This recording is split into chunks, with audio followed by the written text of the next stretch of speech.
আমাদের পোস্টমাস্টার কলিকাতার ছেলে।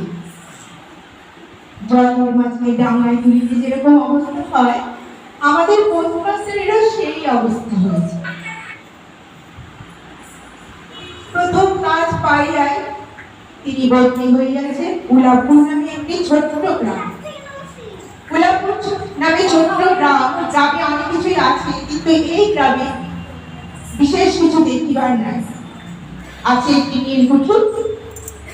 নীলকুঠি সাহেব অতি যত্ন করিয়া এই পোস্ট অফিসটি স্থাপন করিয়াছে। আসুন আমরা পোস্টমাস্টারের নাট্যরূপটি সুন্দর দেখি। সবকিছু ঠিকঠাক দেখতে হবে। আপনি এগোন, আমি আপনার বাড়িতে জিনিসপত্র রেখে আসি। নমস্কার। এই যে আপনার অফিসে পেটের আপনার খাতার ব্যবস্থা করা হয়েছে।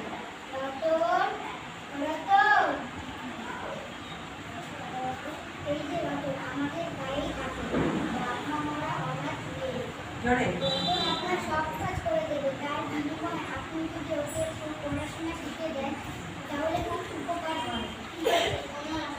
রতন, তুই কিন্তু দাদাবাবুকে তাড়াতাড়ি আনতে দেবে, ঠিক আছে তো মা?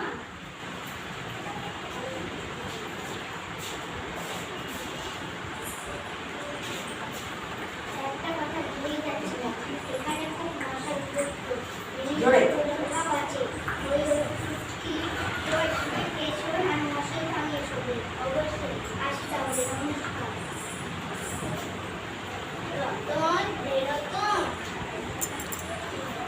আমার এত কাজ করে দিবি, আমি তোকে কি দেবো বল? কিছু দরকার শুধু এটুকুই। হ্যাঁ,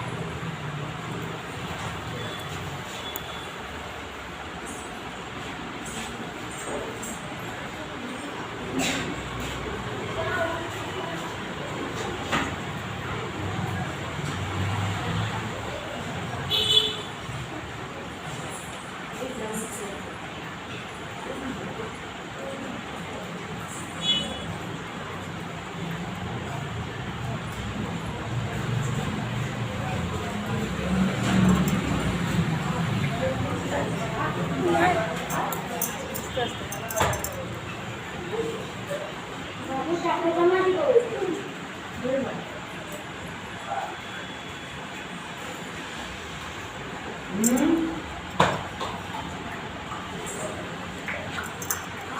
নমস্কার।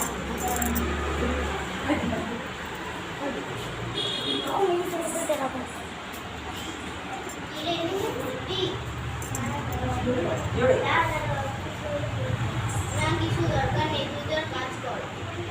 রতন শোন, এখানে স্নান করবো কোথায় রে, তুই বলতে পারিস? তুই পচা পানা পুকুরে স্নান করতে হবে, তা আমি পারবো না। তার চেয়ে বরং তুই আমাকে ওই পুকুরটি গল্প জলে এনে দিবি, আমি এখানেই স্নান করবো।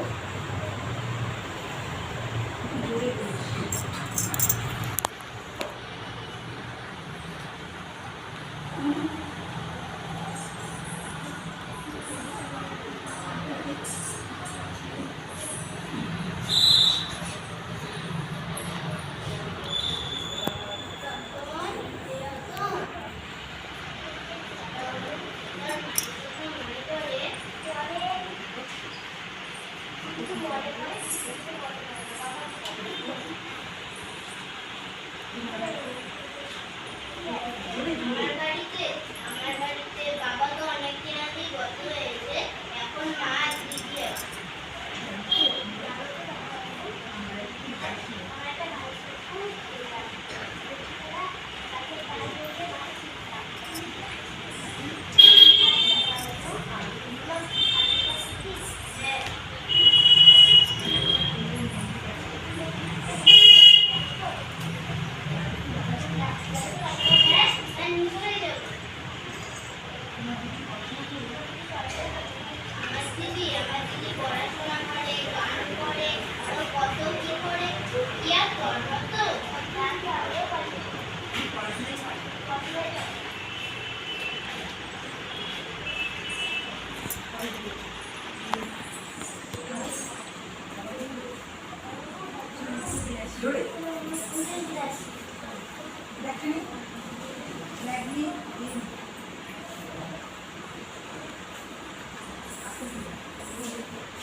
ধীরে ধীরে রতন বেশ কিছুটা পড়াশোনা শিখে গেল, যুক্তাক্ষর শিখে গেল।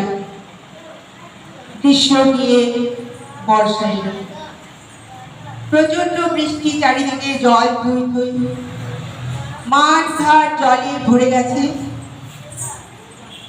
হাঁটে যাইতে হইলেও নৌকা চাপিয়া যাইতে হয়।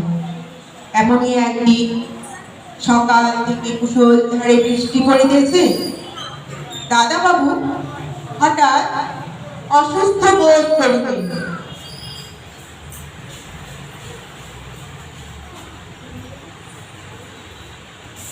অসুস্থ হইয়া দাদাবাবু রতনকে ডাকিলেন। রতন, এই রতন। দাদাবাবু ডাকলেন, আমার শরীরটা খুব খারাপ লাগছে রে।